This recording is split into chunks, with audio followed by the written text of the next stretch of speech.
knowing about Allah, اللہ تعالیٰ کے بارے میں جاننا کہ اللہ تعالیٰ کون ہے، اللہ تعالیٰ کے ناموں کے بارے میں پڑھنا. اللہ البصیر ہے، the all seeing. اللہ العلیم ہے، the all knowing. اللہ السمیع ہے، ہمیشہ سے سن رہا ہے. اللہ الرقیب ہے، الرقیب جو کہ ہر ٹائم مجھے دیکھ رہا ہے. اللطیف جو کہ each and every minute details کو دیکھ رہا ہے. شہید، الشہید شاہد ہے، وٹنس کر رہا ہے مجھے. المحیط جس نے ہر چیز کو گھیرے میں لیا ہوا ہے، میں بھی اس کے گھیرے میں ہی ہوں. اور عائشہ بنت ابی بکر رضی اللہ عنہا کہتی ہیں کہ میں بیٹھی ہوئی تھی اور ایک عورت آئی، رسول اللہ صلی اللہ علیہ وسلم سے بات کرنے لگی. ان کا نام تھا خولہ بنت ثعلبہ. اللہ کے نبی صلی اللہ علیہ وسلم سے بات کر رہی تھی، and she was talking to him in a very low pitch, low voice. کہتے ہیں کہ ہمارے درمیان بالکل کچھ میٹرز کا فاصلہ تھا. میں نے چاہا کہ میں ان کی بات کو سنوں، بٹ مجھے ان کی بات نہ کچھ سمجھ آ رہی تھی اور کچھ سمجھ نہیں آ رہی تھی. تو I couldn't figure out یہ بات کیا ہو رہی ہے، کیونکہ وہ اتنی آہستہ آواز سے بات کر رہی تھی. اور کہتے ہیں وہ بات کرتے کرتے اللہ اکبر، جبریل امین آسمانوں سے وحی لے کے آ گئے. قد سمع اللہ قول التی تجادلک فی زوجہا وتشتکی الی اللہ. اللہ نے سن لی اس کی بات جو آپ سے جھگڑ رہی ہے اپنے شوہر کے بارے میں اور اللہ سے شکوہ کر رہی ہے. واللہ یسمع تحاورکما، کہ اللہ تعالیٰ نے تم دونوں کے ڈائلاگ سن لیا. ان اللہ سمیع البصیر، اللہ تعالیٰ ہر چیز کو سنتا ہے اور جانتا ہے.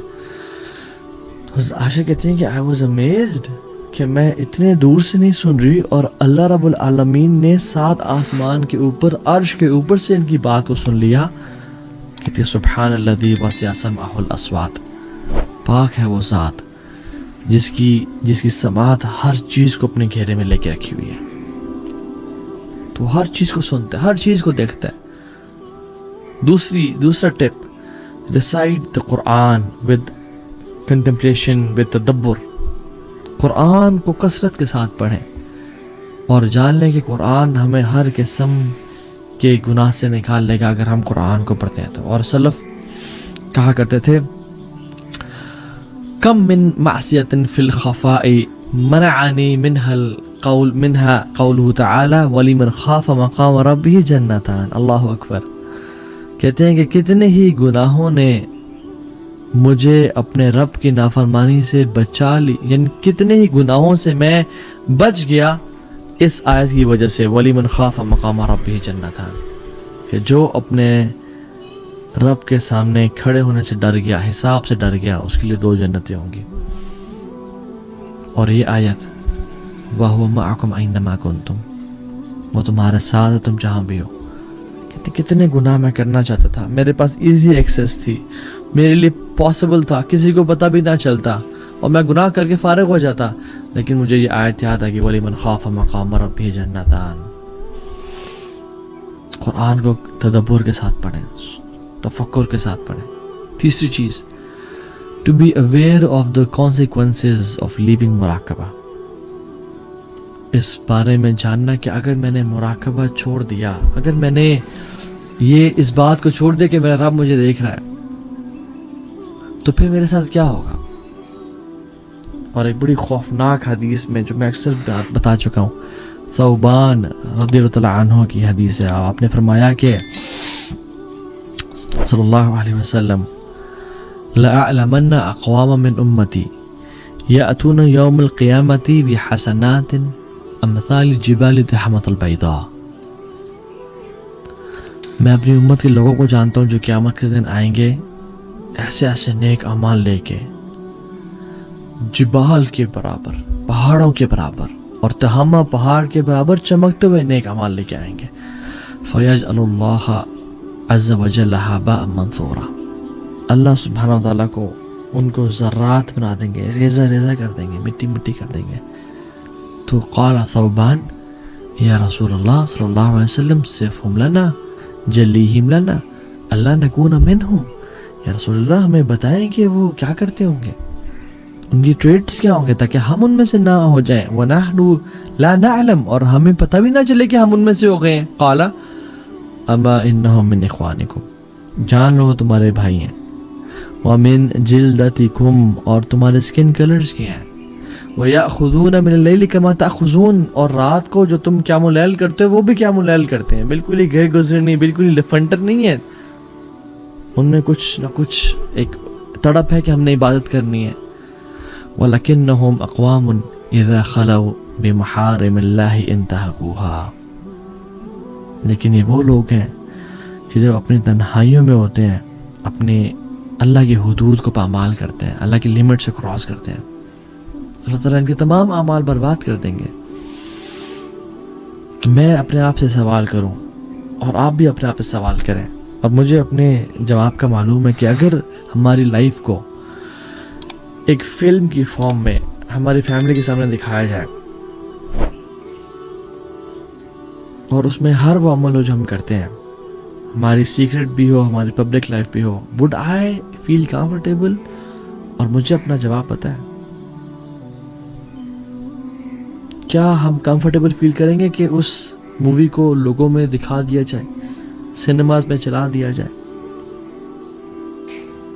کیا میں اس پہ خوش ہوں گا کہ الحمدللہ میری زندگی کو دکھایا جا رہا ہے، یا میں اس پہ ڈر جاؤں گا کہ نہیں نہیں نہیں میری زندگی کو مت دکھاؤ، سینسر کرو کچھ پورشنز کو؟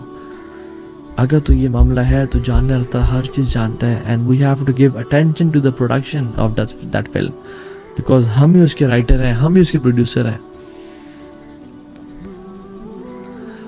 ہر انسان کے ساتھ، اس کے گردن کے ساتھ اس کے اعمال جوڑ دیے گئے ہیں. وَنُخْرِجُ لَهُ يَوْمَ الْقِيَامَةِ كِتَابًا يَلْقَاهُ مَنْشُورًا، اور قیامت کے دن اس کی کتاب اوپن پڑی ہوگی، سامنے کھلی پڑی ہوگی. اللہ تعالیٰ کہیں گے پڑھو اپنی کتاب کو، اقرأ کتابک کفا بنفسک اليوم علیک حسیبا، آج تم اپنا حساب کرنے کے لیے کافی ہو، پڑھو اپنی اس کتاب کو. تم جان لو گا کہ یہ تم نے کیا کیا کرتوت کر کے آئے ہو. اور اس دن اللہ کی ذات ہوگی اور ہم ہوں گے، اور اپنی کتاب کو انسانیت کے سامنے، آدم سے لے کے آخری انسان تک ہمیں پڑھنا پڑے گا. کیا کریں گے؟ اور یاد رکھیں چوتھی ٹپ، جو لوگ تھے نا مراقبہ والے، ان کے واقعات کو پڑھیں، ان کے لائف سٹوریز کو پڑھیں کہ ان نے کس طرح سے بچایا اپنے آپ کو. امام غزالی رحمہ اپنی کتاب میں احیاء علوم الدین میں لکھتے ہیں کہ عبداللہ بن دینار عمر بن خطاب کے ساتھ سفر کر رہے تھے. کچھ روایات میں عبداللہ بن عمر کا ذکر بھی آتا ہے، لیکن جو زیادہ اوتھینٹک ہے وہ ہے عبداللہ بن عمر کے ساتھ سفر کر رہے تھے مکہ کی طرف. تو عمر بن خطاب نے ایک شخص سے کہا کہ رات پڑاؤ ڈالا، لیٹ ہو گئے. ایک شخص چرواہا گزرا تو کہا کہ ہمیں بکری دے دو، ہمیں تمہیں پرچیز کرنی تم سے. اس نے کہا کہ نہیں مملوک، میں تو غلام ہوں، یہ بکریاں کسی اور کی ہیں. تو اس نے کہا، عمر بن خطاب نے اس کو ٹیسٹ کرنا چاہا، اس کا مراقبہ کیسا ہے، اس کے دل میں اللہ کی حیا کیسی ہے. انہوں نے کہا کہ دے دو، اور مالک کو بولنا کہ بھیڑیا کھا گیا، کچھ پیسے ہم سے لے لو، اپنے پاس رکھ لو، اور مالک کو کہنا کہ بھیڑیا کھا گیا. After all accidents happen. تو اس نے جواب دیا، اور یہ جواب واللہ ہماری زندگی میں کافی ہمارے لیے. کہتے ہیں فماذا اقول للہ، اپنے مالک کو تو میں کہہ دوں گا اس کو بھیڑیا کھا گیا، مگر میں اللہ کو کیا جواب دوں گا جا کے؟ کل کو مجھے اللہ کے سامنے کھڑا ہونا ہے. عمر بن خطاب بہت خوش ہوئے اس انسان سے اور اس کو پریز کیا، اور اگلے ہی دن مالک کے پاس گئے، اسے غلام خرید لیا اور اس کو آزاد کر دیا. اور کچھ روایت جن میں اگرچہ کلام ہے، یہ آتا ہے کہ اس کی بھیڑ بکریاں بھی جتنی تھی ساری خرید لی، اور اس بندے کو گفٹ کر دیا اور کہا کہ تمہارا گفٹ ہے یہ. اور پھر اسے کہا هذه الكلمة اعتقدك في الدنيا، اس کلمے نے تجھے دنیا میں آزاد کر دیا. وارجو ان تعتقك يوم القيامة، اور میں اللہ سے امید کرتا ہوں کہ تجھے یہ جو کلمہ ہے نا قیامت کے دن بھی جہنم کی آگ سے آزاد کر دے گا.